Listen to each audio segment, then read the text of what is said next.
அஸ்ஸலாமு அலைக்கும் வரஹ்மத்துல்லாஹி வபரகாத்துஹு. எல்லாம் வல்ல கண்ணியமிக்க அல்லாஹ்வுடைய நல்லடியார்களே, அல்லாஹ்வுடைய சாந்தியும் சமாதானமும் ஒற்றாத பேரருளும் நம்பெருமானார் நபிகள் நாயகம் ஸல்லல்லாஹு அலைஹி வஸல்லம் அவர்கள் மீதும் அவர்களுடைய குடும்பத்தார்கள் மீதும் இன்னும் சத்திய சகாபாக்கள் மீதும் சத்திய சகாபிய பெண்மணிகள் மீதும் அதற்கு பின்பாக இந்த மார்க்கத்தை நம் வரையில் எடுத்துரைத்த அத்துணை நல்லடியார்கள் மீதும் இமாம்கள் மீதும் இங்கு ஒன்று குழும்பிருக்கிற நம் அனைவரின் மீதும் அந்த ஏழை இறைவனின் அனைத்து திருப்பொருத்தங்களும் உண்டாகட்டுமாக என இத்தருணத்தில் பிரார்த்தித்த வண்ணம் எனது ஜும்மாவுடைய உரையினை ஆரம்பம் செய்கிறேன். அன்பார்ந்த சகோதரர்களே, இந்த உலகத்தில் வாழக்கூடிய யாராக இருந்தாலும் ஏதாவது ஒரு தருணத்தில் யாராவது ஒரு நபருக்கு ஏதாவது ஒரு அறிவுரையை கூறக்கூடியவர்களாக இருப்பாங்க. ஒரு தந்தை தன்னுடைய மகனுக்கு அறிவுரை கூறக்கூடியவராக இருப்பார். ஒரு சகோதரன் தன்னுடைய சகோதரிக்கு அறிவுரை கூறக்கூடியவராக இருப்பார். ஒரு புதுமண தம்பதியாக இருக்கக்கூடியவர் இன்னொரு நபர் தன்னுடைய தாயோ தந்தையோ மாமனாரோ மாமியாரோ யாராவது ஒரு நபர் அறிவுரை கூறக்கூடியவராக இருப்பாங்க.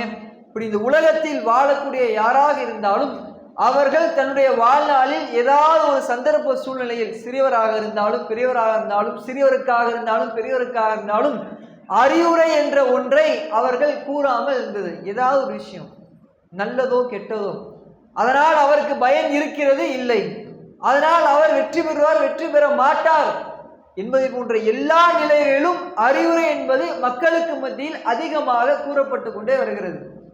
சொல்லக்கூடிய எந்த ஒரு விஷயமாக இருந்தாலும் சொல்வது என்பது இலகுதான், ஆனால் அதை கேட்டு செயல்படுத்துவது என்பது மிகவும் கடினமாக இருக்கிறது என்பதை போன்ற வாசகங்களை இடுவார்கள்.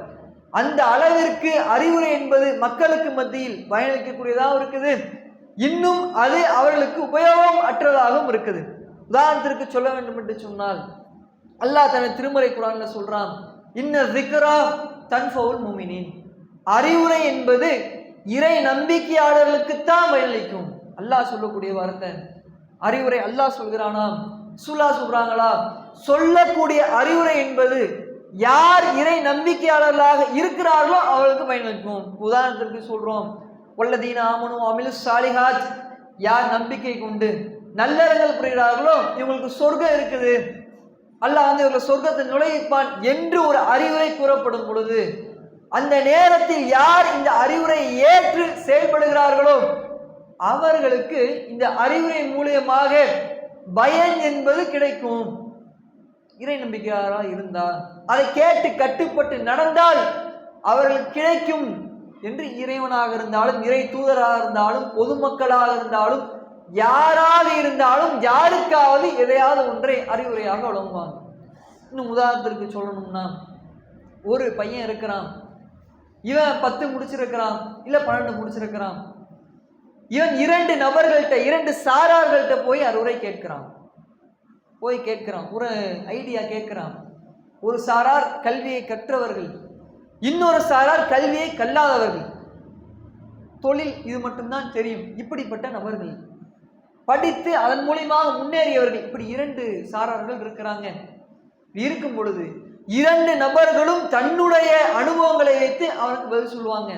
படித்தவர் நல்ல உத்தியோகத்தில் உள்ளவர் என்ன சொல்லுவாரு, இதை படி, இந்த காலேஜில் சேரு, இங்க வேலைக்கு போ, உனக்கு சரியான முறையில் இன்னும் வேலை கிடைக்கும், நல்ல முறையில் செட்டில் ஆயிடலாம். இது இவருடைய அனுபவத்தில் கிடைத்த ஒன்று.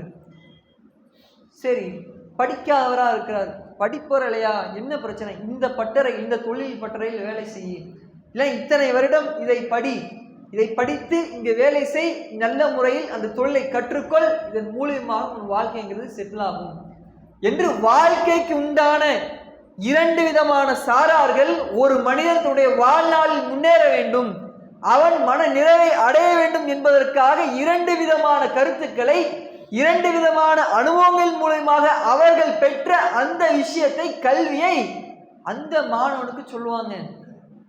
கேட்டு அதன் மூலியமாக பயன்பெறக்கூடியவனாக இருந்தால் அதற்கு கட்டுப்பட்டு என்ன பண்ணுவான், அதை ஏற்று செயல்படுத்துவான். படிப்பு வந்துருச்சா நல்ல முறையில் படித்து ஆளாகி சரியான முறையில் இருப்பான்.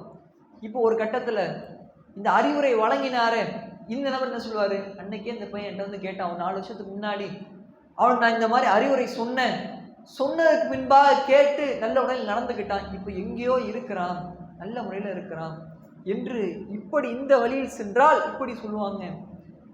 இல்ல இன்னொரு நபர் இருக்கிறாரே, தொழிலை மட்டும் நோக்கமாக கொண்டு அதில் முன்னேறியவர், படிப்புலன் வந்தான், ஒரு இடத்துல சேர்த்து விட்டேன், நல்ல தொழிலினுடைய நுணுக்கங்களை கற்றுக்கொண்டான், இன்னைக்கு யாரும் அசைக்க முடியாத அளவிற்கு தொழிலில் சரியான முறையில் நுணுக்கங்களை கற்று அதில் நல்ல முறையில் வேலை பார்த்து கொண்டிருக்கிறான், நல்லா இருக்கிறான் என்று இவர்கள் சொல்லுவாங்க. இரண்டு பேருடைய பேச்சை கேட்காத போது என்ன சொல்லுவாங்க, என்ன சொன்ன எதுவுமே கேட்கல, அன்னைக்கே சொன்னேன், இன்னைக்கு பாரு எப்படி போய் திரிகிறான் பாரு, மிகவும் ஊதாரித்தனமாக திரிகிறான், மிகவும் எப்படி எல்லாம் திரிகிறான் என்று மிகவும் அதிகமாக நல்ல முறையில் இருந்தால் புகழ்வதும் தீய முறையில் செயல்பட்டால் இகழ்வதும் என்ற இரு முறைகளில் யாராக இருந்தாலும் அவர்கள் பயன்படுத்துவது என்பது வழக்கம். இந்த நேரத்தில் கேட்டு கட்டுப்பட்டு நடந்தால் ஒரு விதம், கேட்டு கட்டுப்பட்டு நடக்காவிட்டால் இன்னொரு விதம் என்று இரண்டு விதங்கள் பிரியும். இப்படிப்பட்ட இந்த கட்டுப்பாடு இருக்குதே, இந்த கட்டுப்பாடு என்பது ஒரு மனிதனுடைய வாழ்நாளில் அதிகமாக அவனிடத்தில் இருக்கக்கூடியது. உதாரணத்துக்கு நாம் இருக்கிறோம், சில விஷயங்கள் நமக்கு தெரியாமல் செய்திருப்போம். உட்கார்றது எப்படி, படுத்து தூங்குவது எப்படி, நடப்பது எப்படி, ஓடுவது எப்படி என்பதை போன்ற விஷயங்களை நமக்கு தெரியாமலே கற்றிருப்போம். செயல்கள் ரீதியாக, பண்புகள் ரீதியாக சிரிக்கிறது எப்படி, முறைக்கிறது எப்படி, அழுவது எப்படி, அதே போல கட்டுப்படுவது எப்படி என்பதை போன்ற விஷயங்களை நமக்கு தெரியாமல் செய்திருப்போம், கற்றிருப்போம். இப்படிப்பட்ட பண்புகள்ல இந்த கட்டுப்படுறது, பணிந்து நடக்கிறதுன்னு ஒண்ணு இருக்குல்ல, இந்த பண்பை பொறுத்தளவருக்கு யாரும் அவனுக்கு பயிற்சியாலோ அதிகமா ஒரு 2 வருஷம் 3 வருஷம் படிக்கிற மாதிரி, பேச்சுலர் டிகிரி பண்ற மாதிரியோ இல்ல இன்ஜினியரிங் படிக்கிற மாதிரி இது போன்ற நிலையில கற்றுக் கொடுக்க, சின்ன வயதிலிருந்து தாய் கற்றுக் கொடுக்கிறது தான். ஒரு சாப்பாடு ஊட்டும் பொழுது முதலில் கொஞ்சுவாங்க, கேட்காவிட்டால் அரட்டுவாங்க, மிரட்டுவாங்க, அடிப்பாங்க, அப்போது சாப்பிடுவான். இந்த நேரத்தில் கட்டுப்பட்ட காரணம் என்ன, அந்த நேரத்தில் அவனுக்கு ஏற்படுத்திய பயம். இப்படி ஒவ்வொரு நிலைகளிலும் ஒவ்வொரு சூழ்நிலையிலும் ஒவ்வொரு மனிதனும் கட்டுப்படுறான். ஸ்கூல் படிக்கிறான், ஆசிரியர் சொல்றார் நீ ஹோம்ஒர்க் எழுதிட்டு வரணும், வரல நாளைக்கு உனக்கு பனிஷ்மெண்ட் இருக்கு, கேட்டு கட்டுப்படுவான். தெரியுது தெரியல பார்த்து நாச்சு எழுதிட்டு போயிடுவான். 20 மேற்பட்ட ஒரு இளைஞன் இருக்கிறான், நீ இத்தனை மணிக்கு வேலைக்கு வரணும், இத்தனை மணிக்கு போகணும், அதிகமாக விடுப்பு எடுக்க கூடாது என்று சொல்லும் பொழுது அதிகமாக விடுப்பு எடுத்தால் அதிகமாக லீவ் போடுறையா, உன்னுடைய ஊதியத்திலிருந்து உன்னுடைய சம்பளத்திலிருந்து குறைக்கப்படும், இல்லை என்று சொன்னால் உன்னை வேலையை விட்டு நீக்கப்படுவ. இப்படி சொல்லும் பொழுது என்ன காய்ச்சல் வந்தாலும் என்ன பிரச்சனை வந்தாலும் அதற்காக சரியான முறையில் ஓடக்கூடியவனா இருப்பான். ஒவ்வொரு சூழ்நிலையும் இதே போலத்தான் மனிதன் தனக்கு ஒரு விஷயம் சொல்லப்பட்டு புகுத்தப்பட்டு அது அவனிடத்தில் பதியும் பொழுது அவன் அதற்காக அதிகமாக ஓடக்கூடியவன். இன்னைக்கு இத்தனை பேர் வந்திருக்கிறோம், ஜும்மாவுக்கு வந்திருக்கிறோம், ஜும்மாவிற்கென்று தனி சிறப்புகள் இருக்குது, ஜும்மாவிற்கென்று தனி நன்மைகள் இருக்குது. பாங்கு சொல்றதுக்கு முன்னாடி உள்ள வர்றாரு, தினசரி 5 வக்து தொழுகை தொழுது ஜும்மாவுடைய நேரத்தில் சரியான வருகிறார் என்று சொன்னால் அவர்களுடைய சிறு பாவங்கள், அந்த ஒரு வாரத்திற்கு உண்டான சிறு பாவங்கள் மன்னிக்கப்படும். கேட்டிருக்கிறோம், வந்து அமர்ந்திருக்கிறோம். அப்ப இதே போன்று எல்லா நிலைகளிலும் நாம் செய்யக்கூடிய விஷயம் என்பது கட்டுப்பாடாக கட்டுக்கோப்பா இருக்கு. அப்ப கேட்கலாம், சில நபர்கள் இருக்கத்தானே செய்யறாங்க, என்ன சொன்னாலும் கேட்க மாட்டேங்கிறான் பாய், எதை சொன்னாலும் கட்டுப்பட மாட்டேங்கிறான் பாய் என்றும் சிலர் இருக்கத்தானே செய்யறாங்க, கேட்கலாம். அப்படி இருக்கக்கூடிய நபர் கூட ஆசிரியர் கட்டுப்படல, பெற்றோர்கள் கட்டுப்படல, உற்றார் கட்டுப்படல என்று இருக்கக்கூடியவர்கள் கூட தன்னுடைய மனதில் கட்டுப்படுவான். நீ என்ன சொல்ல நான் என்ன கேட்க, ஏன் விருப்பப்படிதான் நடப்பேன் என்று தன்னுடைய மனதில் கட்டுப்படுவான். இப்படியும் கட்டுப்படாம ஒருத்தன் இருக்கிறான்னா அவன் பைத்தியம் மட்டும்தான் இருப்பான், மனநிலை சரியில்லாத மட்டும்தான் இருப்பான். இப்படிப்பட்ட இந்த பண்பு இருக்குதுல, மார்க்கெட்டின் ரீதியாக சரியான முறையில் செயல்படுகிறார் என்று சொன்னால் அவருடைய தரஜாவை பற்றி, அவருக்கு கிடைக்கக்கூடிய விஷயத்தை பற்றி அல்லாஹ் சொல்கிறான், அத்தியுல்லாஹ அத்தியு ரசூல். யார் அல்லாஹ்வுக்கும் அல்லாஹ்வுடைய தூதருக்கும் கட்டுப்படுகிறார்களோ, பணிந்து நடக்கிறார்களோ, அல்லக்கும் துருகுமுன், இதனால் அவர்கள் அருள் செய்யப்படுவார்கள். அவர்கள் அருள் இருக்குது. அல்லாஹ் ஒரு விஷயத்தை சொல்லியிருப்பான், இதை செய்யுங்கள் என்று சொல்லும் பொழுது அதை செய்தால், கட்டுப்பட்டு நடந்தால் இவருக்கு இதன் மூலியமாக கூலி இருக்கிறது, அருள் இருக்குது. இதை உங்களுடைய வாழ்நாளில் தவிர்த்துக் கொள்ளுங்கள், செய்யவே செய்யாதீர்கள் என்று பல்வேறு விதமான விஷயங்களை தடுத்திருப்பான். அப்படிப்பட்ட விஷயங்களிலிருந்து விலகும் பொழுது இதனால் இவருக்கு கூலி கிடைக்கிறது, அருள் கிடைக்கிறது. இப்படிப்பட்ட அருள் என்பது எந்த அளவிற்கு இருக்கும், யாரோடெல்லாம் தொடர்போடு இருக்கும், எந்த அளவிற்கு அவருடைய தரஜாக்கள் உயர்த்தப்படும் என்பதை அல்லாஹ் தன் திருமறை குர்ஆனில் சொல்றான். ஒமை யுத்தி உல்லாஹ ரசூலா, யார் அல்லாஹ்வுக்கும் அல்லாஹ்வுடைய தூதருக்கும் கட்டுப்படுகிறார்களோ அல்லாஹ் சொல்லி காட்டுகிறான், இப்படி கட்டுப்படக்கூடிய மக்கள் ஃபஉலாயிக மஅல்லதீன அனமல்லாஹு அலைஹிம். அல்லாஹ் சொல்றான், இப்படி அல்லாஹ்வுக்கும் அல்லாஹ்வுடைய தூதருக்கும் கட்டுப்பட்டு நடக்கக்கூடிய மக்கள் இவங்க யாரெல்லாம் அருள் புரியப்பட்டார்களோ, யாரெல்லாம் தன்னுடைய அருள் அல்லாஹ் மற்றவர்களுக்கு கொடுத்தானோ அப்படிப்பட்ட மக்களோடு இந்த மக்கள் இருப்பாங்க. நபிமார்களோடு இவங்க இருப்பாங்க. சித்திகீன உண்மையாளர்களோடு இந்த கட்டுப்பட்ட மக்கள் இருப்பாங்க. இன்னும் இவர்கள் உயிர் தியாகிகளோடு நாளை மறுமை நாளில் இருப்பாங்க. நல்லடியார்களோடு இருப்பாங்க. ரஃபீகா, மென்மையான தோழர்களோடு நாளை மறுமை நாளில் இருப்பாங்க. எல்லாம் சொல்லி காட்டுறாங்க. எல்லாத்தையும் இருக்கக்கூடிய பண்பு தானே. எல்லோரும் சிறு வயதிலிருந்து எல்லா விஷயத்திற்கும் கட்டுப்பட்டு நடந்தவர்கள் தானே. இப்படிப்பட்ட நம்ம கிட்ட மார்க்கத்தின் ரீதியாக, மார்க்கம் சொல்லக்கூடிய ரீதியாக வாழக்கூடியவர்களாக இருந்தோம் என்று சொன்னால் சரியான இருக்கிறோம் பாய். தொழுகையா இருந்தாலும் சரி, நோன்பாக இருந்தாலும் சரி, ஜக்காத்தா இருந்தாலும் சரி, சதக்காவா இருந்தாலும் சரி, எல்லா விதமான நல்ல அமல்களாக இருந்தாலும் சரி, உபரியான அமல்களாக இருந்தாலும் சரி, எல்லாவற்றிலும் சரியான முறையில் கட்டுப்பட்டு இருக்கிறேன். மனோ இச்சையை பின்பற்றல, ஷைத்தானுடைய அடிச்சோடுகளை பின்பற்றல, சரியான முறையில் இருக்கிறேன். அல்லாஹ் ஏராளமான விஷயங்கள் விலக சொன்னான், அதிலிருந்து விலகி இருக்கிறேன். உபச்சாரத்தில் விலகிட்டேன், வட்டியிலிருந்து விலகிட்டேன், இன்னும் வன்முறை செய்து விலகிட்டேன், குழப்பங்களிலிருந்து விலகிட்டேன் என்பதை போன்ற ஏராளமான மற்ற நபர்களுக்கு துன்புறுத்தக்கூடிய, மற்ற நபர்களை வழிகேட்டில் கொண்டு செல்லக்கூடிய எல்லா விஷயங்களும் விலகிட்டேன். தடுக்க சொன்னதில் தடுத்து நின்றுட்டேன், மற்றவரை தடுத்து நிறுத்திட்டேன். என்னை நல்லவள் செய்ய சொன்னால் சரியாக நல்லவள் செய்தேன் என்று யாரெல்லாம் இருக்கிறார்களோ, யாரெல்லாம் சொன்னதை செய்து எதையெல்லாம் விட்டு தடுத்தானோ அப்படிப்பட்ட தடுத்து நிற்கிறார்களோ, கட்டுப்பட்டு இருக்கிறார்களோ, இவர்கள் நபிமார்களோடு இருப்பாங்க. நாளை மறுமையாளர் கொடுக்கக்கூடிய அந்தஸ்தை பாருங்க, சிறப்பை பாருங்க. நபிமார்களோடு இருப்பாங்க, உயிர் தியாகிகளோடு இருப்பாங்க, உண்மையாளர்களாக தன்னுடைய வாழ்நாளில் வாழ்ந்த மக்களோடு இருப்பாங்க, இன்னும் நல்லடியார்களோடு இருப்பார்கள் என்றால் இவர்களெல்லாம் எங்க இருப்பாங்க? இருக்கக்கூடிய இடம் என்ன? நபிமார்கள் எங்க இருப்பாங்க? நாளை மறுமை நாள்ல உயிர் தியாகிகள் எங்க இருப்பாங்க? உண்மையாளர்கள் எங்க இருப்பாங்க? சாலிகீன்கள் எங்க இருப்பாங்க? எல்லோரும் இருக்கக்கூடிய இடம் சொர்க்கம். எப்படிப்பட்ட சொர்க்கம்? ஜன்னத்துல் ஃபிர்தௌஸ் என்று சொல்லக்கூடிய சொர்க்கம். அல்லாஹ் சொல்றான், இன்னல்லதீன ஆமனு வஅமிலுஸ் ஸாலிஹாத், யார் நம்பிக்கை கொண்டு அந்த நம்பிக்கையின் மூலமாக நல்லவர்கள் புரிகிறார்களோ, கானத் லஹும் ஜன்னாத்துல் ஃபிர்தௌஸ், அவர்களுக்கு தான் ஜன்னத்துல் ஃபிர்தௌஸ் என்ற சொர்க்கம் இருக்குது. இப்படிப்பட்ட நம்பிக்கை கொண்டு நல்லவர்கள் புரிந்தவர்களாக நபிமார்கள் இருந்தாங்க, உண்மையாளர்கள் இருந்தாங்க, உயிர் தியாகிகள் இருந்தாங்க, நல்லடியார்கள் இருந்தாங்க. இப்படிப்பட்ட நல்ல அமல்களை செய்ய வேண்டும் என்றால் நம்மகிட்ட பணிவு இருக்கணும், எல்லா நேரங்களிலும் இருக்கணும், எல்லா சூழ்நிலைகளிலும் இருக்கணும். அப்படி இருந்தோமையானால் நாம் எந்த ஒரு காலகட்டத்திலும் இறைவனுக்கு மாறு செய்வதெல்லாம் இருக்க மாட்டோம், இறைவன் சொன்ன விஷயத்திற்கு மறுத்தவர்களாக இருக்க மாட்டோம், ஷைத்தானுக்கு கட்டுப்பட்டவர்களாக இருக்க மாட்டோம், மனோ இச்சையின்படி நடந்தவர்களாக இருக்க மாட்டோம். இப்படிதான் ஏராளமான இடங்கள்ல நபிமார்கள் இருந்தாங்க, உயிர் தியாகிகள் இருந்தாங்க, எல்லா விதமான நபர்களும் இப்படிதான் இருந்தாங்க. உதாரணத்திற்கு ரசூலுல்லாஹ் எடுத்துக்கோங்களேன். நம்முடைய தூதர் அல்லாஹ் சொல்றாங்க, உஸ்வத்துன் ஹஸனா, அழகிய முன்மாதிரி. அப்படிப்பட்ட தூதர் ஒரு காலகட்டத்தில் மக்கள் எல்லாம் வெறுக்கக்கூடிய சூழ்நிலை வந்துச்சு, மக்கள் எல்லாம் பேச்சுக்கு மறுப்பு தெரிவிக்கக்கூடிய சூழ்நிலை வந்துச்சு, மக்கள் எல்லாம் குழம்பி போகக்கூடிய ஒரு சூழ்நிலை வந்துச்சு.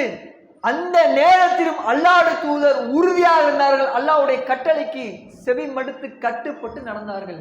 ஹிஜ்ரி 6 ஹுதைபியா உடன்படிக்கை மக்காவிற்கு போகக்கூடிய வழியில் நடக்குது.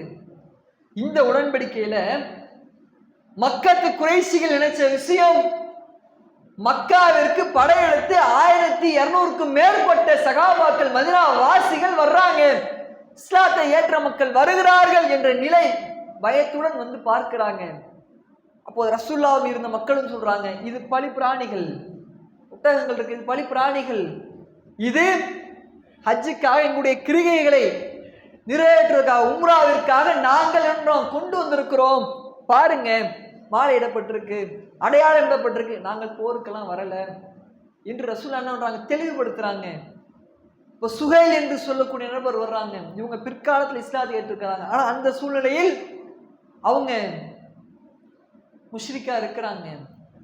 இப்போ வந்த உடனே ரசூலுல்லாஹ் சொல்றாங்க, சுஹைல் வந்து விட்டார் என்று சொன்னால் காரியம் என்பது இலகுவாயிரும். மக்கள்லாம் எதிர்பார்ப்போடு இருக்காங்க. வெறும் 4-5 நபர்கள் மட்டும்தான் வந்திருக்கிறாங்க. முஸ்லிம்கள் 1200 பேர் இருக்கிறாங்க இந்த சபையில, இந்த நிகழ்வுல. அப்போ சுஹைல் சொல்றாரு, ஹாத்தி நீங்க வாங்க, உக்துப் பைனனா வ பைனக்கும் கிதாபா, உங்களுக்கும் எங்களுக்கும் மத்தியில ஒரு ஒப்பந்தத்தை, ஒரு கடிதத்தை நீங்க எழுதுங்க அப்படின்னு சொல்றாங்க. சொன்ன உடனே இப்ப என்ன பண்றாங்க, ஒப்பந்தத்தை எழுதக்கூடிய நபராக அலி ரலியல்லாஹு அன்ஹு வர்றாங்க. எழுதும் பொழுது அலி ரலியல்லாஹு அன்ஹு எழுதுறாங்க, பிஸ்மில்லாஹிர் ரஹ்மானிர் ரஹீம். எல்லாம் கேள்விப்பட்ட சம்பவம் தான்.